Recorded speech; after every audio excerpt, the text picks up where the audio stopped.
A graça e a paz do Senhor Jesus Cristo estejam com todos.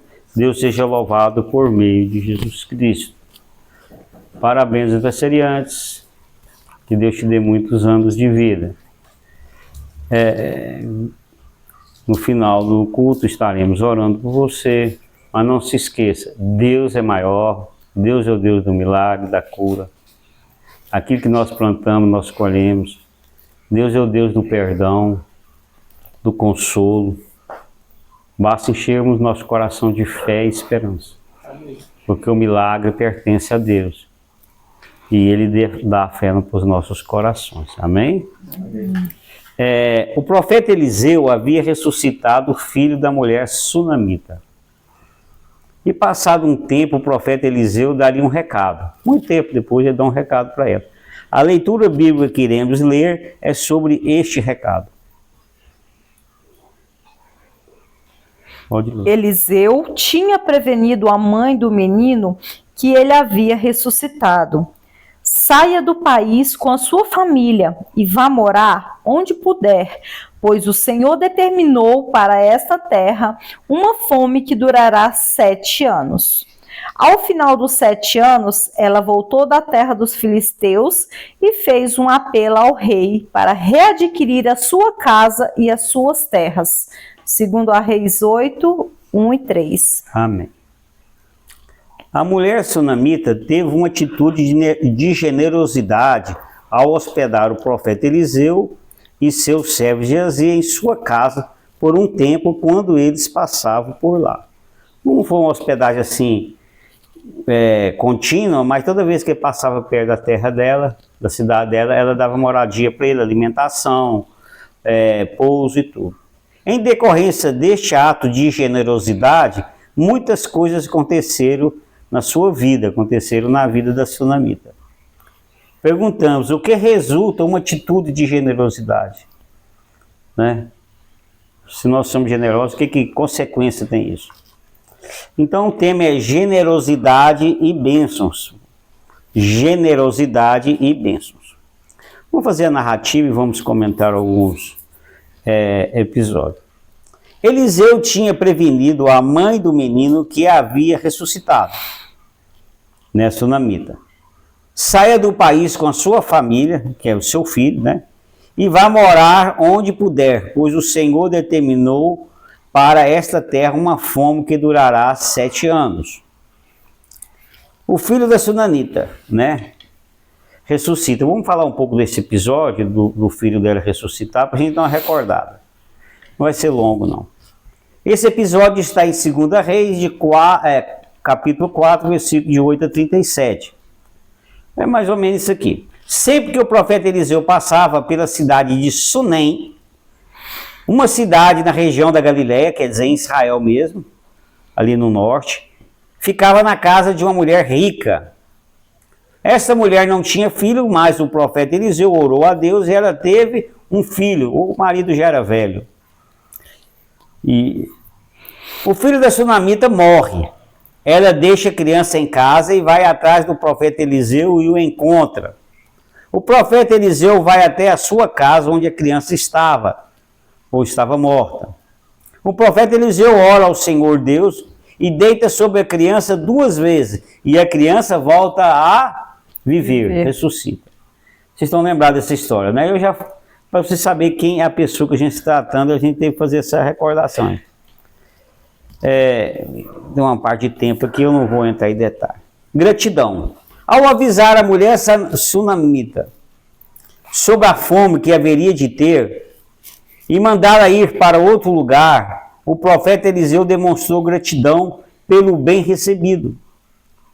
No livro de Colossenses 3,15, o apóstolo Paulo diz que para sermos agradecidos, ou seja, devemos retribuir o bem recebido. O que é ser agradecido? Retribuir o bem. Fez o bem para mim, eu sou grato. Um dia que você precisar de mim, eu vou te ajudar. O ministério de Eliseu. Ministério público milagroso. O que é ministério? Ministério é a sua missão, né, o seu trabalho. Público é quando ele recebe a mensagem de Deus, passa para Israel, faz alguns milagres. Aquilo era público, né? Era milagroso, milagre que ele fazia. E o ministério privado, com a sua família quem ele amava. O que é o privado? É como nós tivéssemos a nossa profissão e fizemos tudo que precisamos, mas tem um lado da família, das pessoas que a gente ama, que não tem nada a ver separado. A gente vai entender isso. Deus não pediu para o profeta avisar sobre a fome a mulher samaritana. O recado da mulher samaritana, olha eu. A mulher sunamita, eu confundi nos nomes de novo. Não pediu para avisar a mulher sunamita. Não pediu. O recado da mulher sunamita sobre a fome e mandar ela para outro lugar foi pessoal. Ele sentiu essa necessidade, ele era tão grato pela bondade dela, pela generosidade, que ele viu que ia haver uma fome, Deus avisou ele, e ele falou, eu vou avisá-la para que ela tome cuidado, porque ela tome as precauções, né, necessárias. A vida do profeta Eliseu simplifica a classe de interesse que devemos ter pelos outros, né, ter para os outros. Não precisa ter uma revelação para ajudar a quem ama. Amém? Você ama uma pessoa, ela está precisando de um favor. Não precisa esperar uma profecia, você olhar uma passagem na Bíblia que você ajude. Não, se você ama, naturalmente você vai ajudar. Deus nem cobrou isso dele, porque Deus sabia que ele era um homem bom e generoso, que ele ia ajudar as pessoas, que ele tinha contato. Então, muitas vezes nós fazemos muitas coisas, não é? O ministério da vida nossa, ela tem um lado da família e tem uma profissão separada, mas a família é muito importante. Em 1 Timóteo diz: se alguém não cuida de seus parentes, especialmente dos de sua própria família, negou a fé e é pior do que um descrente. Amém. 1 Timóteo 5,8. Amém. Falou tudo. Se você não liga para o seu filho, você não liga para sua esposa, se você trata todo mundo bem, conheço muita gente assim. Trata todo muito bem, é legal, mas em casa é um horror. Mulher precisa comprar alguma coisa para as crianças, ele nunca tem dinheiro, mas se o outro pedir, ele tem. Ele dá atenção para os outros, mas em casa ele não. Não, se você quer ser uma pessoa religiosa, uma pessoa temente a Deus, cuida daqueles que te amam, que estão próximos. Foi o que o profeta Eliseu fez. O que ele fez? Ele cuidou daquilo que teve próximo dele, o que o abençoou por um tempo. A sunamita foi para a terra dos filisteus, que embora da fronteira com Israel estava livre da fome. Você quer saber aonde fica a terra dos filisteus? É você olhar a Palestina lá. É bem naquele lugar ali. Só que para cima um pouco. Mais para o rumo de Jerusalém, mais beira no mar Mediterrâneo ali. O país dos filisteus, a rica planície do cultivo de grãos e terras baixas ao longo da costa marítima de Judá, mar Mediterrâneo. Então a parte mais baixa. Sempre foi uma terra de abundância em comparação com as terras altas da Palestina. Além disso, se os alimentos faltassem ali, seriam facilmente importados por mar do Egito vizinho. É o vizinho do Egito. Então, pelo mar Mediterrâneo, chegava lá. Então, é bom nós observarmos o seguinte, foi decisão dela ir para a terra dos filisteus. Porque o profeta Eliseu disse assim, vai para o lugar que você achar melhor. Ele vai vir com uma mulher sábia. Ao final de 7 anos, a mulher sunamita volta da terra dos filisteus e fez um apelo ao rei para adquirir a sua casa e as suas terras. Né? O que é isso? Ela perdeu o que tinha? Vamos entender isso aqui. Ao sair de Sunem e morar com os filisteus, a residência e os campos de cereais da mulher sunamita foram dados para alguém, para parentes ou outros, provavelmente pela concessão ou autorização do rei. Isso era comum lá. Ela saiu, vai ficar aqui a terra abandonada, 7 anos fora, ele cedeu para alguém. Mas eles recusaram a devolvê-los. Chegou e falou, isso é meu, eu tenho direito. Não vamos devolver. A mulher sunamita, portanto, decidiu apelar para o rei, pedir ajuda para o rei. O rei estava conversando com com Geazi, servo do homem de Deus, que é servo de Eliseu. E disse: conte-me todas as grandes realizações de Eliseu. Antes de eu chegar nisso, tem uma parte que eu fiz do estudo, eu levei mais tempo estudando isso aqui do que preparando a mensagem. Mas eu não vou entrar em detalhe, porque vai ficar muito enjoativo, não é tão importante. Pela sequência de fatos, Geazi estava leproso aqui. Né? Aqui nós estamos no capítulo 8, não é isso? Uhum. E no capítulo 5, Geazi fica leproso. Então, pela sequência. Aí vem os historiadores, um fala uma coisa, outro fala outra. Vão pôr que estava leproso, que ficou, o rei conversou com ele a uma certa distância. Não é? É isso aí, não é tão importante. Está aí, se alguém quiser que eu mando imprimido, está aqui, é um estudo até um pouco longo. Quando Geazi contava ao rei como Eliseu havia ressuscitado o menino da sunamita, olha que coincidência, a própria mãe chegou para apresentar a sua petição, o seu pedido ao rei, a fim de adquirir a sua casa e suas terras. Geazi disse: esta é a mulher, ó rei, meu senhor, e este é o filho dela, a quem Eliseu ressuscitou. Olha que coincidência, justamente estava falando da sunamita, da ressurreição de Eliseu ao filho dela, ela chega. Estava falando da mulher sunamita ao rei e ela aparece bem na hora. A pedido do rei, a sunamita fala exatamente o que Geazi havia falado sobre a ressurreição de seu filho. E provavelmente, em seguida, pede ao rei suas posses de volta. Então, pela lógica, depois que ela contou que como o filho dela ressuscitou, ela pede a posse de suas terras e de sua casa. Esta coincidência foi favorável à mulher sunamita. O que aconteceu comoveu o rei.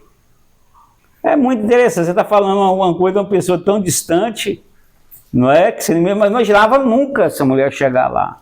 E ela chegou bem na hora e confirmou. Então o rei designou um oficial para cuidar do caso da mulher e lhe ordenou: devolva tudo o que pertencia a ela, incluindo toda a renda das colheitas, até a renda das colheitas, desde o dia que ela saiu do país até hoje. Resumindo, eu fiz um resumo aqui, geral, para a gente ter uma ideia. A mulher sunamita fez um favor para o profeta Eliseu, hospedando ele e seu servo Geazi em sua casa quando eles passavam por lá. Em troca pelo favor recebido, o profeta demonstra gratidão, ou demonstrou gratidão. Eliseu ora a Deus para a sunamita ter um filho. A sunamita tem um filho, mas a criança morre, o profeta ora a Deus e a criança ressuscita. Agora o profeta Eliseu avisa a sunamita de que haverá uma seca em Israel por um tempo e pede para ela ir para outro lugar. Ela fica 7 anos na terra dos filisteus e regressa para Israel. A sunamita pede ao rei as suas terras de volta e o rei devolve tudo para ela.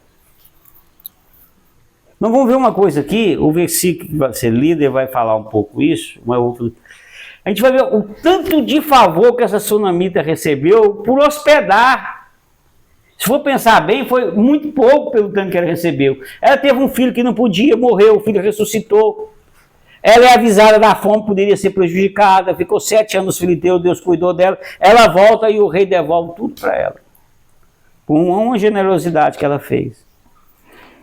Lê para mim, Jeremias. Ele defendeu a causa do pobre e do necessitado, e assim tudo corria bem. Não é o que significa conhecer-me? Declara o Senhor. Jeremias 22:16. Generosidade e atividade de quem conhece a Deus. O fato de tudo dar bem na vida de uma pessoa é resultado de ser generoso ou generosa. Vou falar assim que é sistematicamente isso, mas o generoso, né, ele é abençoado. Né? Tem outros versículos, não quis expor, por questões de tempo. Por exemplo, lê a conclusão para mim. Uma atitude de generosidade resulta em muitas bênçãos, porque o generoso ou generosa prospera, e quem ajuda, recebe ajuda. Provérbios 11, 25. Amém. Lá em Provérbios está isso aí. Só pus num palavreado mais moderno, né? Lá em Provérbios, sim, em poucas palavras, assim, o generoso prosperará. E quem ajuda, recebe ajuda. Isso é bíblico, eu não vou mudar isso, nem você. Reflexão, eu tenho atividade de generosidade para com as pessoas? Eu tenho recebido bênçãos por ser generoso ou generosa? É uma coisa assim muito interessante. Quando você trabalha em uma atividade filantrópica e a pessoa diz assim: Deus te abençoe muito. Você faz um favor, você vai lá numa creche, ajuda a trocar uma criança, ajuda um asilo, um velho lá, já tem muitas atividades, né? Pode ser hospital, pode ser muita coisa. E a pessoa, às vezes, tem uma calamidade, uma chuva forte, vai ter tanto de gente lá carreta, limpar, tirar aquelas coisas, né, que a chuva carretou tudo. Eu te agradeço muito o que você está fazendo por mim. Mas eu sempre penso isso. Eu já estou sendo agradecido. Eu já estou recebendo a bênção.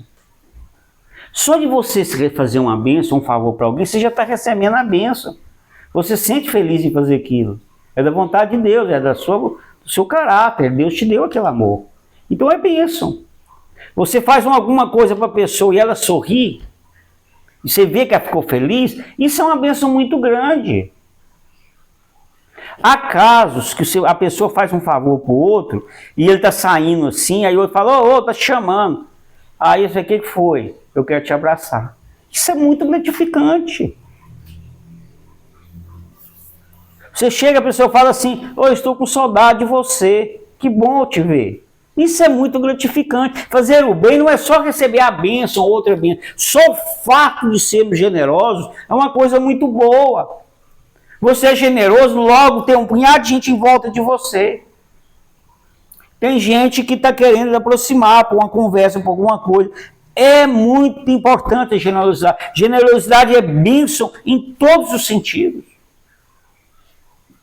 Todos os sentidos. O provérbio diz assim, a pessoa que se isola vai contra a verdadeira sabedoria. Então, estejamos no meio das pessoas, frequentamos igreja, frequentamos as festas das igrejas, frequentamos as festas da família. Não fique isolado, seja generoso, seja gentil, seja amável. Porque toda pessoa que não age assim, o resultado tem sido muito triste que a gente tem observado. É verdade ou não é? Tem. Você pode ver que às vezes a pessoa está numa depressão muito grande, ou está numa situação, mas não participa de nada. Ela não vai numa igreja, ela não vai no aniversário, nem no aniversário dela ela fica em casa para não receber ninguém. O que vai acontecendo? Você vai ficando uma pessoa isolada. Ser generoso é bênção, em todos os sentidos. Vamos fazer oração? Pai amado. Pai amado, pela sua generosidade, enviaste Jesus para me salvar. Me dê um coração generoso. Para ajudar e ser ajudado. Em nome de Jesus. Amém. Em Lucas diz assim: quando Herodes viu Jesus, ficou muito alegre, porque havia muito tempo queria vê-lo. Pelo que ouvira falar dele, esperava vê-lo realizar algum milagre. Lucas 23, 8. Quando o rei de Israel ouviu falar da mulher sunamita e a viu pessoalmente, ficou comovido e atendeu o seu pedido. Ele ouviu falar dela, ficou curioso, poxa. O filho dela foi ressuscitado por Eliseu, chega a mulher e ele a viu. Aquilo ali foi assim, uma coisa assim, espantosa. E o que ele fez?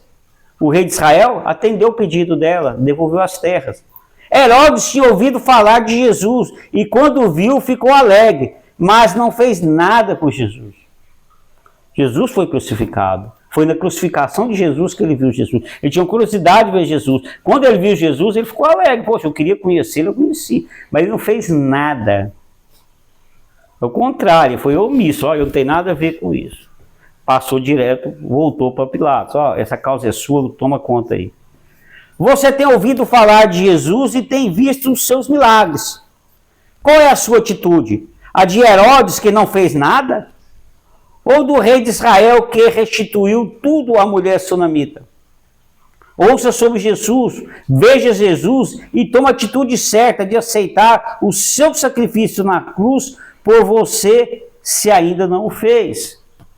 Tenhamos a atitude do rei de Israel e não de Herodes, que só queria ver, mas não fez nada. Amém? Aceite Jesus, toma essa atitude, é a melhor que a gente pode fazer. Lê para mim, Mateus.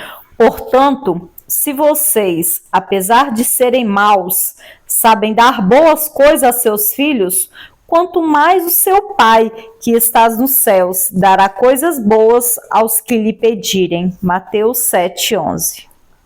Nós, sendo falhos, maus aqui eu pus lugar de falhos, damos coisas boas aos nossos filhos, é verdade ou não? Rapaz, com quem nós amamos. O rei de Israel, apesar de ser falho, fez o bem à mulher sunamita, restituindo seus bens.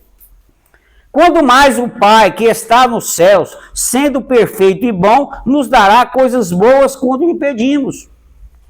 Peça ao Pai, que está nos céus, em oração, tudo que você precisa. Ele fará o melhor para você. Essa é a confiança que nós temos que ter. Que seja feita a vontade de Deus, e aquilo que pedimos, e que era para ser feito, Ele vai fazer por nós, basta ter fé. Para quem crê, tudo é possível. Jesus dizia, vai em paz, a tua fé te salvou. Grande é a tua fé. Então, basta nós crermos nessas palavras, que o nosso Pai que está no céu vai responder às suas orações. O que você está precisando?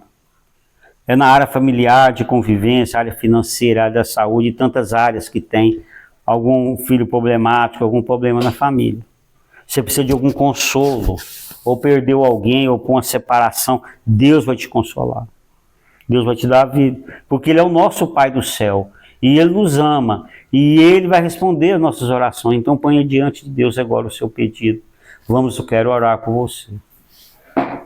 Querido Deus, Pai que estás nos céus. Tu estás nos céus, Senhor, em outra dimensão. Nós estamos aqui na terra. Aqui é sofrimento, Pai. Aqui, quando acaba um problema, vem outro. Às vezes é duro de suportar. Mas o Senhor tem, Senhor, nos amado e feito um milagre na nossa vida. Quer pôr na Tua presença, Senhor, a pessoa, Senhor, que precisa de um milagre. Que o coração está ferido. Que o coração está machucado. Que está desesperado, Senhor, um problema que ela não vê solução. Que ela já tentou de tudo e não teve, ó Senhor, uma saída. Ó Senhor, que essa pessoa, Pai, creia que o Senhor é o Deus do milagre, e tudo que a gente pede com fé recebe. Que as coisas vão acontecer, Senhor. Se a causa for perdida, Senhor, o Senhor ressuscitou mortos. Se a causa, Senhor, for impossível, o Senhor é o Deus do impossível. Tenha misericórdia, Senhor, faça um milagre nessa vida. Seja na área financeira, familiar, o Senhor, de saúde, de relacionamento, de vício, problemas mentais, como depressão e outras coisas parecidas. Qualquer coisa, Jesus, que essa pessoa precisa de um milagre, Senhor, que o que ganha não dá conta de pagar as contas, que o Senhor abre as portas de emprego. Filho problemático, Senhor, que volte o Senhor a agir corretamente, e tantos outros milagres, Senhor, que a saúde seja restituída. É tudo que eu te peço e agradeço em nome do teu Filho Jesus. Amém? Amém. Vamos orar a oração do Pai Nosso e a bênção final. Oremos. Pai nosso que estás no céu, santificado seja o vosso nome, venha a nós o vosso reino, seja feita a vossa vontade, assim na terra como no céu. O pão nosso de cada dia nos dai hoje, perdoai-nos as nossas ofensas, assim como nós perdoamos a quem nos tem ofendido. E não nos deixeis cair em tentação, mas livrai-nos do mal. Porque vosso é o reino, o poder e a glória para sempre. Amém. A graça do Senhor Jesus Cristo, o amor de Deus e a comunhão do Espírito Santo sejam com todos vós. Amém? O Senhor te abençoe, faça um milagre na tua vida e que tudo que você perdeu seja restituído em nome de Jesus, como foi com a sunamita. Deus te abençoe. Amém.